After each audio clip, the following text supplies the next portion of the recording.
Si hay algo que necesita el mundo que hoy vivimos, es una reorganización completa, una nueva arquitectura de las organizaciones internacionales. El mundo que conocemos tuvo dos en el siglo XX. Uno, la Liga de las Naciones, que se disolvió prácticamente antes de la Segunda Guerra Mundial, y con posterioridad a la Segunda Guerra Mundial, el sistema que capitanea la Organización de Naciones Unidas.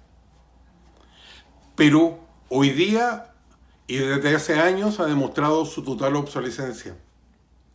Con la pandemia, cuando más se requería una agrupación o una dirección mundial, ni la organización dedicada a la salud, ni las propias Naciones Unidas pudieron articular esta relación entre los países y dar algún liderazgo. ¿Por qué? Porque lo que representan es un mundo que ya ha desaparecido. Fueron creadas en su parte política en la Segunda Guerra Mundial, después de ella, un compromiso anterior de las potencias aliadas, y también durante la Guerra Fría. De allí surgen las Naciones Unidas, su Consejo de Seguridad, su órgano jurídico, y también la parte económica, la del Banco Mundial y la del Fondo Monetario Económico. Pero ¿qué ha demostrado la actualidad? Que la globalización retrocedió. La rapidez con que la pandemia fue enfrentada con políticas nacionales a nivel mundial y también a nivel regional. La Europa unida, la Unión Europea, que parecía estar más adelantado que otros, probablemente retrocedió décadas cuando le negaron a España y a Italia los medicamentos que tantos necesitaba, como también los pertrechos médicos. Ahí demostró su obsolescencia. Se necesita una nueva arquitectura de instituciones mundiales. Es el problema que pasa a las Naciones Unidas con su intrascendencia y órganos como la UNESCO dedicado a la cultura o el específico de la salud, solo por mencionar algunos, ¿para qué hablar de la FAO, el de la agricultura? También los organismos regionales, sean los africanos, la OEA latinoamericana o la Unión Europea. Ha habido un tremendo retroceso. Además, como la política de selección entre alternativas, hemos visto que este intento de buscar imponer desde las Naciones Unidas una especie de supragobierno mundial ha encontrado resistencia.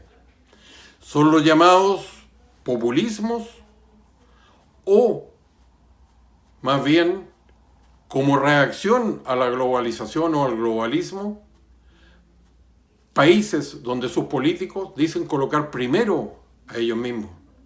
Es el caso de Hungría, es el caso de Polonia, es el caso que se da en Asia o se repite en Latinoamérica, donde los nombres más conocidos son, por ejemplo, Bolsonaro en Brasil y sobre todo Trump.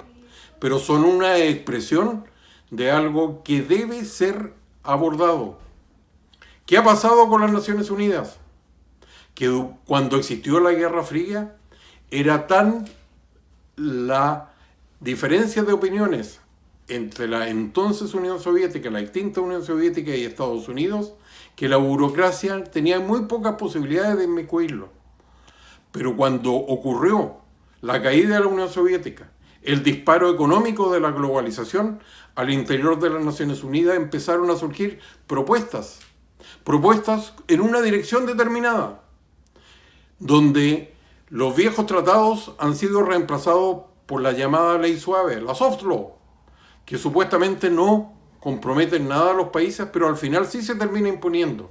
Se termina imponiendo a través de la jurisprudencia de las propias Naciones Unidas o de cortes internacionales y llegan así a los países. Se necesita una nueva arquitectura, se necesitan nuevos organismos.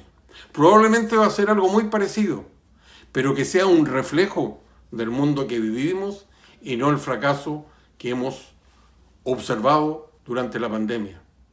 Soy Ricardo Israel en mis comentarios.